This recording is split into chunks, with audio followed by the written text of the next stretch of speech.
Presentamos al Presidium, ¿sí?, que está compuesto por el doctor Ezequiel Magallón Gastelum, que es del Instituto Regional de Investigación en Salud Pública, el doctor Igor Ramos, quien es el jefe del Departamento de Salud Pública, que es el hospedero en este momento, como se le llama, ¿sí?, para la doctora María Cecilia Acuña, quien es la asesora de salud ante la Organización Panamericana de Salud, Organización Mundial de la Salud ante las Naciones Unidas en México, y está a cargo precisamente de cómo llevar a cabo toda esta salud universal para toda la situación de mejora en las poblaciones. Por lo que solicitamos al doctor Igor que lea su currículum, por favor.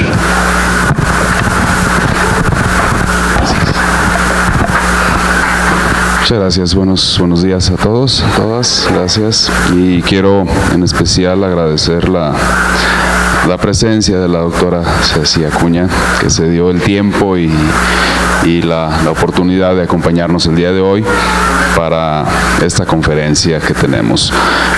Me permito leer su reseña curricular.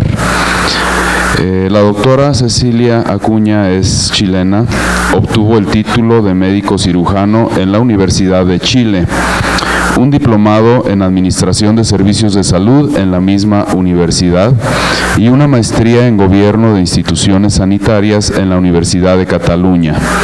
Adicionalmente, completó el plan de estudios correspondiente a la maestría en Ciencias Médicas con mención en Neurobiología y Ciencias de la Conducta de la Universidad de Chile y recibió entrenamiento clínico en Toxicología Clínica en el Hospital de Kumamoto, Japón, y en la Universidad de la República de Uruguay.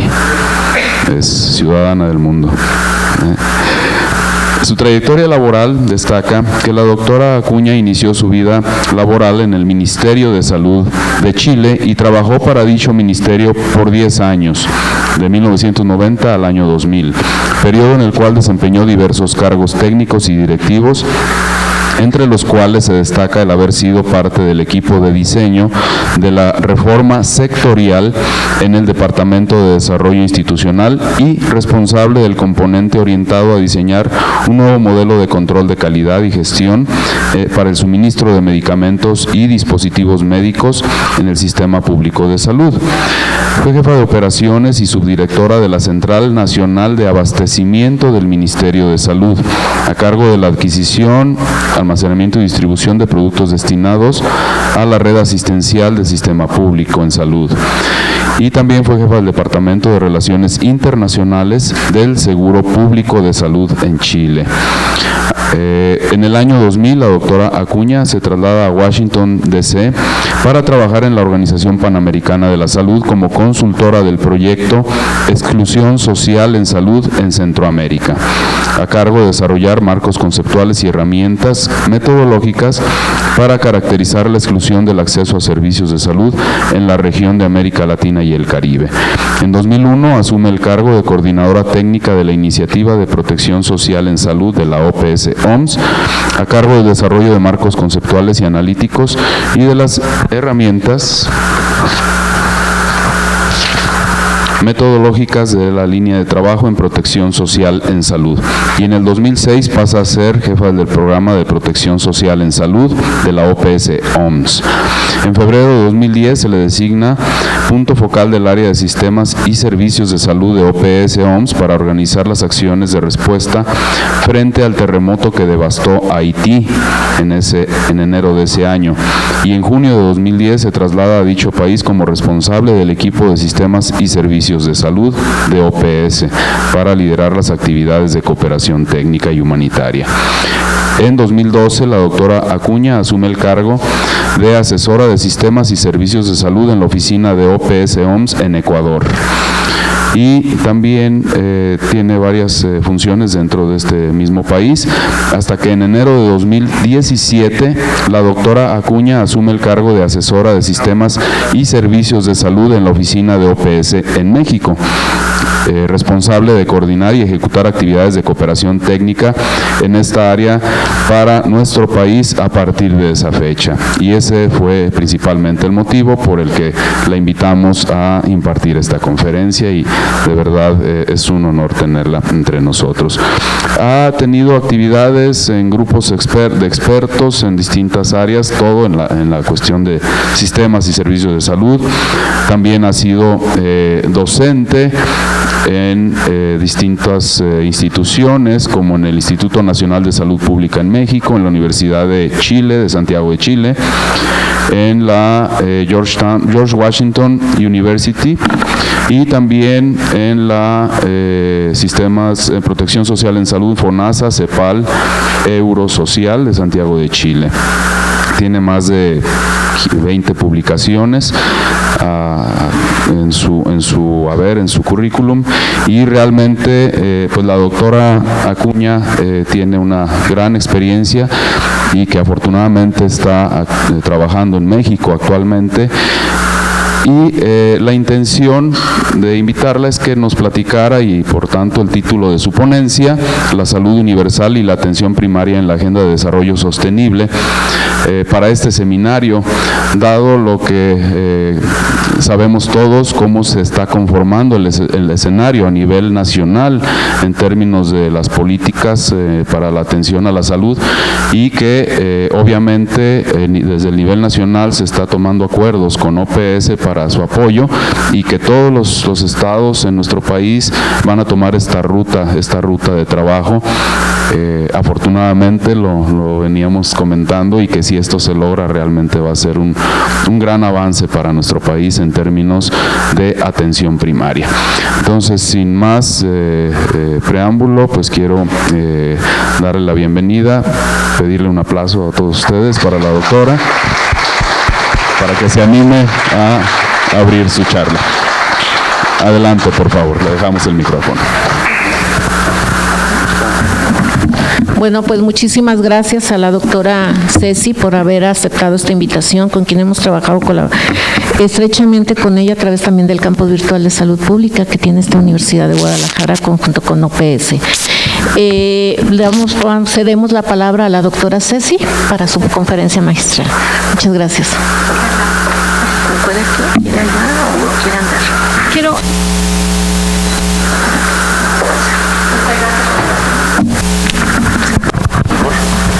Bueno, muchísimas gracias. ¿Se escucha? ¿Sí? Yo la paso. Muchísimas gracias por la introducción, muchísimas gracias a doctor Igor, Melina, y a todos ustedes que están hoy día acá interesados en el devenir de este sistema de salud, con una conversación que a mí me gustaría que pudiéramos contextualizar en un escenario un poquito más amplio. ¿Qué es lo que está ocurriendo en el mundo? No solo en el mundo, sino en el planeta, no solo en el mundo de los humanos, sino en el planeta en general, ¿no? Entonces, ustedes se preguntarán ahora por qué el sistema de salud tiene que ver con lo que está ocurriendo en el planeta. Yo intentaré explicarles cómo se relaciona la reforma necesaria de los sistemas de salud con la atención primaria de la salud y con la agenda del desarrollo sostenible, ¿no? Y por qué es tan urgente que todos ustedes, a partir de hoy día, todos nosotros, nos involucremos en esta agenda, ¿no? Esta es una invitación a un diálogo, de manera tal que si ustedes tienen comentarios, dudas, preguntas urgentes, yo pediría que levantaran la mano y las hicieran. Es súper importante que uno se entretenga con las presentaciones, ¿no? El conocimiento es muchísimo mejor digerido y también incorporado por el sistema nervioso central cuando es un conocimiento que tiene que ver con una experiencia emocional. Y cuando la experiencia emocional es positiva, uno aprende con más gusto, ¿no? Entonces, yo no pretendo que esto sea una charla aburrida, porque a mí me aburre muchísimo las charlas, digamos, sobre todo las aburridas, sino que yo creo que esto sea un diálogo. Y quiero que esto sea útil para ustedes. ¿De acuerdo? Muy bien. Entonces, a solicitud de los organizadores a los cuales agradecemos muchísimo la invitación y en representación de la Organización Mundial de la Salud, de nuestro director general, Tedros Adhanom, de nuestra directora regional, la doctora Carissa Etienne, y del representante de OPS-OMS en México, Cristian Morales, yo les doy un saludo de parte de nuestra organización. Y les quiero empezar a contar una breve historia de cómo los sistemas de salud perdieron el rumbo. Partamos contando una historia, ¿no? Hace mucho tiempo, porque así empiezan las historias, ¿no? Había una vez, hace mucho tiempo, la atención primaria de la salud se puso oficialmente en marcha en 1978, ¿no? Aquí. Los Estados miembros de la OMS en esa época, en una remota locación en Rusia, ¿no es cierto?, en Alma Ata, firmaron su acuerdo de que querían un mundo mejor que el que había en ese momento. Y todo el mundo salió súper contento de esa reunión. Desgraciadamente, el impulso no duró mucho. Por décadas después de eso, la APS se interpretó de manera errónea como la prestación de servicios pobres para los pobres en un primer nivel de atención que nunca estaba ni bien financiado, ni bien equipado, ni lograba comprender la enorme complejidad de la población a la que tiene que servir. Los sistemas de salud, por tanto, se enfocaron crecientemente en modelos de atención predominantemente curativos, centrados en el órgano, organizados en torno a hospitales, orientados hacia la hiperespecialización y enamorados de la tecnología. Y nos olvidamos de la enorme complejidad de los seres con que tenemos que lidiar, ¿no? Nos enamoramos entonces de estas cuestiones más pequeñas, más comprensibles, pero que además alababan mucho nuestro ego, ¿no? Entonces, durante muchas décadas lo mejor en el mundo para un médico, por ejemplo, yo que soy médico, era ser cirujano. Si uno era neurocirujano ya era muchísimo mejor, ¿no? O cardiocirujano, pero alguna de esas cosas súper espectaculares, ¿no? Y si tú en realidad eras el que manejaba, por ejemplo, el tomógrafo emisor de positrones, ¿no?, o el tomógrafo de 62 cortes, eso ya era el sumo de lo espectacular en la carrera de medicina. Y sin embargo, la cantidad de personas que tú puedes ayudar en términos de mejorar o recuperar su salud con ese tipo de tecnologías, hola, ¿cómo estás?, es mínima, ¿no? Nos convertimos en ególatras, que nos encerramos en torres de cristal, mientras más complejo era el hospital y de más alto nivel, mucho mejor, porque nos daba estatus social, y dejamos de entender que la salud de la gente no está ahí. Entonces nos olvidamos de un montón de cosas y perdimos la capacidad de visualizar a las personas y al proceso de salud-enfermedad en toda su complejidad. Esta situación en realidad formaba parte de un fenómeno más amplio. No es que le ocurrió solo al personal de salud, no es un paradigma que se instaló solo en la salud, formaba parte de un proceso más largo, de un fenómeno más amplio que se había acelerado con la revolución industrial y que tendría profundas implicaciones en nuestras vidas, ¿no?, en las próximas generaciones. En este proceso de enamorarnos del poder, del dinero y de la tecnología, millones de seres humanos perdieron de vista lo que era realmente importante. Y no lo digo desde un punto de vista emocional. Aquí no les voy a mostrar un emoticón de una carita sonriente diciendo lo verdaderamente importante es la paz y relacionarnos bien. O sea, lo verdaderamente importante realmente es la paz, porque estamos a punto de un cambio muy brutal, ¿eh? Pero en realidad lo verdaderamente importante es entender que desde el punto de vista biológico, fisiológico, nosotros somos parte de un ecosistema y somos interdependientes con los otros habitantes de este planeta. Y el hecho de destruir de manera sistemática a otros, inevitablemente va a llevar a nuestra propia destrucción. Entonces esto no tiene nada de romántico, la verdad. Más bien tiene mucho de urgente.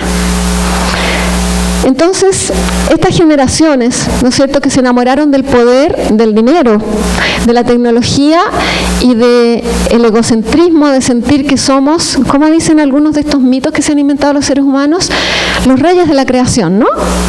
Los seres humanos nos hemos inventado mitos a lo largo de nuestra historia, ¿no? Algunos le llaman religiones a los mitos, ¿no? Y estos mitos dicen y justifican nuestra sistemática actividad de destrucción de otras especies, porque dice que somos el sumum de la creación, que somos aquellos que podemos disponer de los otros a nuestro arbitrio. Eso no es cierto. Eso es un invento que nosotros nos hicimos. Y ahora estamos pagando las consecuencias. Y peor aún, las consecuencias las van a pagar ustedes en realidad, y sus hijos. Si es que le dejamos planeta a sus hijos, ¿no? Entonces, quisimos creer que los recursos naturales eran infinitos, con una infinita capacidad de renovarse, de absorber nuestros desechos y de regenerarse, y que siempre iban a estar ahí para nosotros, ¿no? Y construyeron, no solo nuestros ancestros, sino hasta hace muy poquitito nuestros gobernantes, y con la complicidad de todos nosotros, un modelo de desarrollo excluyente, inequitativo y sin ningún respeto por las otras especies que habitan este planeta. Y esto es lo que tenemos hoy día, y nosotros hace poco, de hecho hasta la década del 70, nos sentíamos súper orgullosos. El símbolo visual de progreso en el mundo hasta la década del 80, ¿saben ustedes cuál era? De estas fotos que están aquí. Esta. Este era el símbolo del progreso y de la industrialización de un país, ¿no? Nos sentíamos súper orgullosos de industrias humeantes. Ahora sabemos que no hay que sentirse orgullosos, ¿no? Ahora es un poco tarde, eso sí, Bueno, resulta que estábamos equivocados. De pronto el cambio climático, ¿no es cierto?, empezó a golpear nuestras ciudades costeras con huracanes de creciente potencial catastrófico. Tenemos sequías que no tienen ninguna explicación, lo que llamamos el fenómeno del niño y de la niña, ¿no es cierto?, que creíamos que teníamos súper controlado porque era cíclico, dejó de tener ciclos, y ahora tenemos largos periodos de sequía que, sin embargo, como están erosionados grandes también cantidades de terreno, cuando llega la lluvia es incapaz la tierra de retener el agua, ¿no? La contaminación del aire ha multiplicado el riesgo de sufrir enfermedades respiratorias en los últimos 20 años. La contaminación del aire, solo la contaminación del aire, ha producido un incremento de las muertes por enfermedades respiratorias agudas y crónicas, de un 0.1% en el mundo a un 1.5%, ¿no? Y la tendencia está creciendo. El alza de la temperatura, por su parte, ha favorecido la proliferación de vectores en territorios donde antes no se desarrollaban. En este momento, en la región de las Américas, por ejemplo, tenemos Aedes aegypti en ciudades donde nunca hubo este vector. Por ejemplo, en Buenos Aires. Por ejemplo, en algunas partes de Santiago de Chile, ¿no? Exactamente. Entonces, tenemos un problema que no somos capaces, con todos los conocimientos que tenemos al momento, de administrar. Porque nos dimos cuenta un poquito tarde que las otras especies no eran objetos inertes y pasivos que se iban a quedar para siempre esperando a que nosotros actuáramos sobre ellos. Y desarrollaron mecanismos de resistencia a lo que nosotros hacemos y mecanismos adaptativos a las nuevas condiciones. Y nosotros, como especie, somos mucho más lentos para adaptarnos a las nuevas condiciones que otras especies. Por ejemplo, que los insectos, o que los virus, o que las bacterias, ¿no? El uso poco racional de insecticidas y medicamentos antimicrobianos, por su parte, ha generado un fenómeno de resistencia que tiene el potencial de causar 10 millones de muertes anuales a partir del año 2050. Si seguimos por esta senda del uso no racional de medicamentos antimicrobianos, no vamos a ser capaces de controlar la mayor parte de las infecciones intrahospitalarias que están ocurriendo en el mundo. Y lo peor es que a partir del año 2014 ya estamos registrando brotes de infecciones por bacterias multiresistentes originadas en la comunidad. Ya no estamos hablando solo de infecciones asociadas a la atención de salud, de bacterias que se hacen resistentes por el continuo accionar al interior de un hospital o de la unidad de cuidados críticos de ese hospital. Estamos hablando, por ejemplo, de Escherichia coli multiresistente, que ha provocado la muerte de poblaciones femeninas por infección de tracto urinario por primera vez en Colombia. Es así de real esto, ¿no? Estamos hablando, por ejemplo, de muertes infantiles de niños sanos sin ninguna enfermedad concurrente, por infección respiratoria por estreptococo beta hemolítico B, que no solo provoca lo que sabíamos que provocaba siempre, sino que ahora es capaz de invadir el tracto respiratorio y provocar, además, una cardiopatía en un periodo muchísimo más corto del que sabíamos que lo provocaba. Antes de que podamos llegar con el medicamento, porque además muchísimas poblaciones, muchas cepas de estreptococo beta hemolítico en este momento son ya resistentes a la penicilina.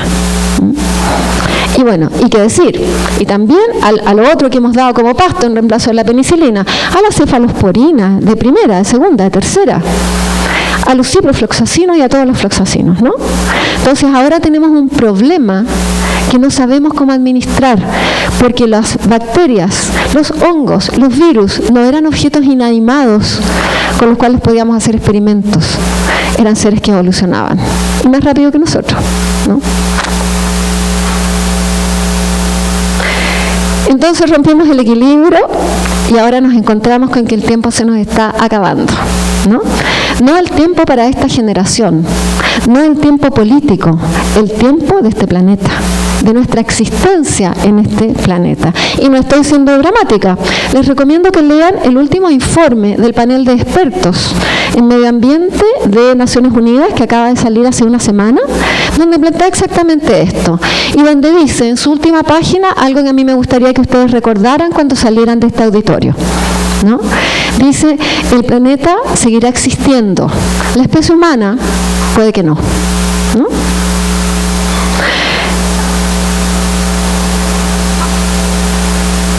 Entonces, frente a esto, ¿qué es la Agenda de Desarrollo Sostenible 2030? La Agenda de Desarrollo Sostenible es el último esfuerzo de los países del mundo para intentar poner un punto de inflexión en esta situación de desastre colectivo, ¿no? Eso es la Agenda de Desarrollo Sostenible 2030. Es un esfuerzo político de todos los gobernantes del mundo para intentar romper la tendencia del cambio climático, romper la tendencia del alza de la temperatura en los océanos y también en el aire, y romper la tendencia de la devastación de los suelos que está llevando, ¿no es cierto?, a que nosotros también como especie estemos condenados.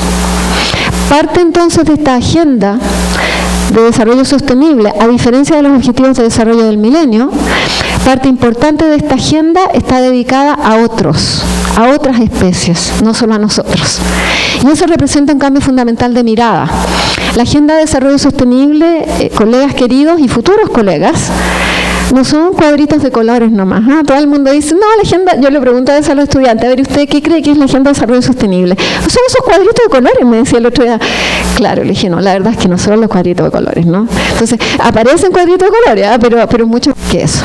Si ustedes se fijan, entonces, los objetivos de desarrollo sostenible,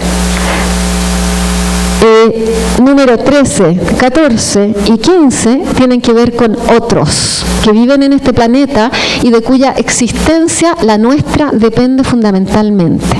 Entonces, el objetivo de desarrollo número 13 es la acción por el clima. Todas aquellas intervenciones que intentan revertir el cambio climático y el aumento de la temperatura en el mundo.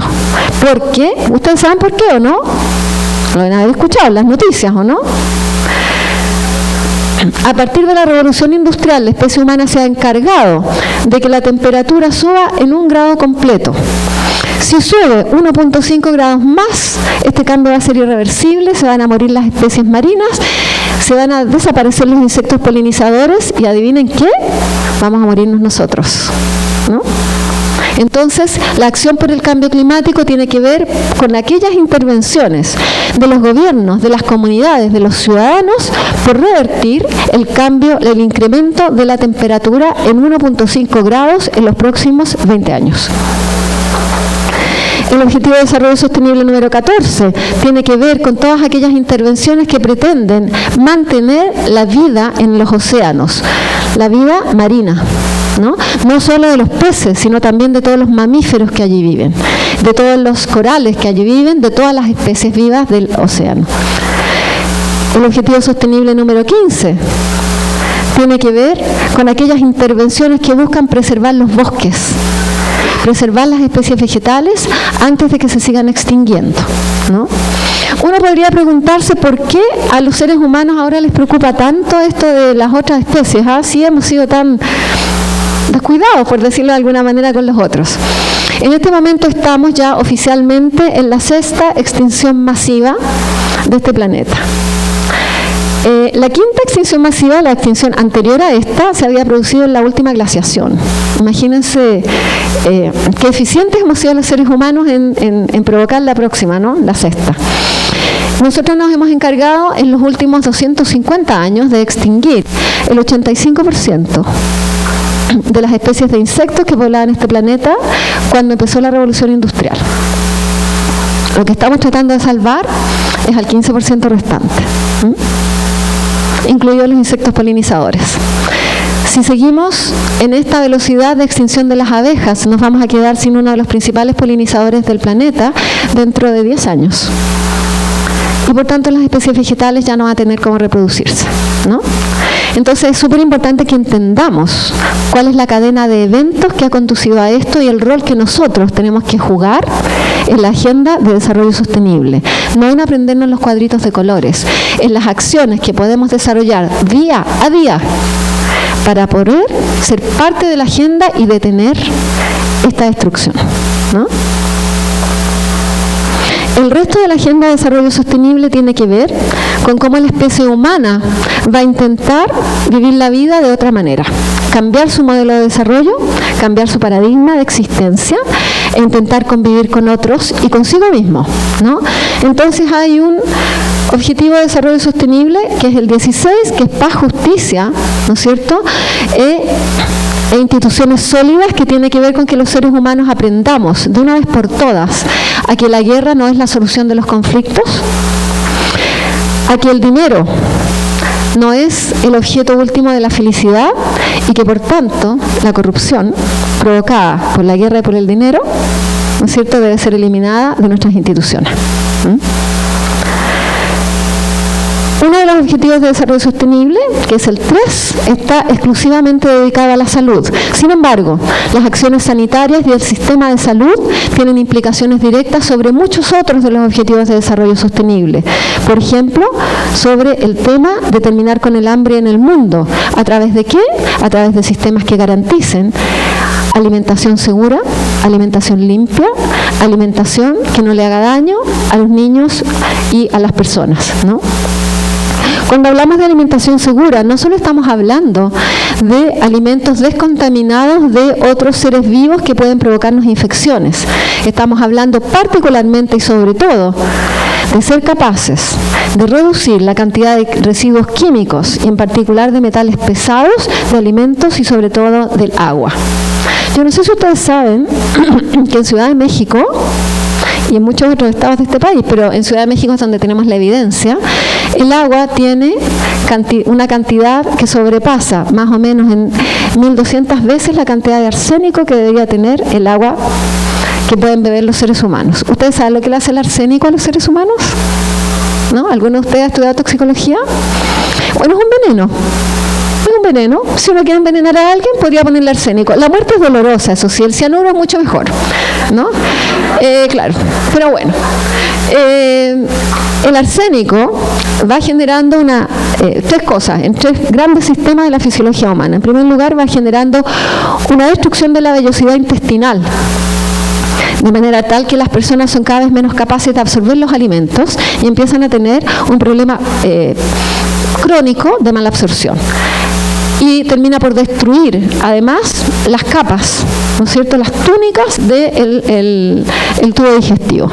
En segundo lugar, empieza a destruir los núcleos basales del sistema nervioso central y genera entonces cambios sostenidos, sutiles pero sostenidos, de conducta y la memoria y la capacidad de aprendizaje en los individuos. No tanto y tan frecuente como el plomo, que también hay en el agua en la Ciudad de México, pero se acumula. Y finalmente es cardiotóxico, ¿no? Y esa es la causa de muerte en realidad del arsénico, ¿no? Para que ustedes vean lo que tomamos. Y esto es el agua que sale del caño, ¿no?, de que uno inocentemente podría tomar todos los días, ¿no? Entonces el desafío acá, colegas, ya no es decirle a los demás, si ustedes van a ser clínicos o si ustedes se van a dedicar a la salud pública, por ejemplo, no, es que no tiene que darle al niño agua sin hervir, pues señora, hierve el agua, póngale cloro. No, por favor, no le pongan más cloro. Nos estamos envenenando, ¿no? Tienen que cambiar ustedes cómo van a interactuar con la población a la que van a servir, porque si no, ustedes no van a ser útiles, van a ser parte del problema y no la solución, ¿no? El grave problema que tenemos con el agua ya no es de agentes biológicos. En este país tiene que ver con los agentes químicos. Esos que son invisibles, esos que no medimos, ¿no? Esos que se nos pasan. Y tiene que ver además con la cantidad enorme de medicamentos, de residuos de medicamentos que hay en el agua. En la ciudad de Nueva York y en Washington D.C. se hizo un estudio el año pasado, en el año 2018, respecto de la cantidad de residuos químicos en el agua que toma la gente. ¿Saben lo que se encontró? Ustedes se van a reír, porque es casi tragicómico. Una cantidad aproximadamente 200 veces, digamos, de las trazas que podrían a lo mejor contener de antibióticos en el agua, ¿no? En el agua que sale de la llave, ¿no? Pero además encontraron cocaína, restos de cocaína en el agua, restos de opioides en el agua. Ahora, quiero decir que los señores que trabajan en las grandes represas de agua son adictos a algo. No, esto quiere decir que es tal el consumo que se va a los cursos de agua porque los envases y los residuos del consumo de estos químicos termina en los cursos de agua. Entonces, la próxima vez, por favor, todos ustedes, que por algún motivo, que ojalá sea muy pocas veces en su vida, tomen un medicamento, el resto no lo boten al caño, por favor. No lo boten en el toilet, ¿no? Porque cada vez que yo boto un comprimido por el baño, contamina todos los cursos de agua, pues colega, porque nuestros sistemas de filtrado no están hechos para eso. Y se tienen que adaptar, obviamente, ¿no? Entonces, de esto estamos hablando, ¿no? Estamos hablando de un problema que afecta directamente a la salud de todos, ¿no? Entonces, el Objetivo de Desarrollo Sostenible número 3 tiene implicaciones sobre todos estos otros.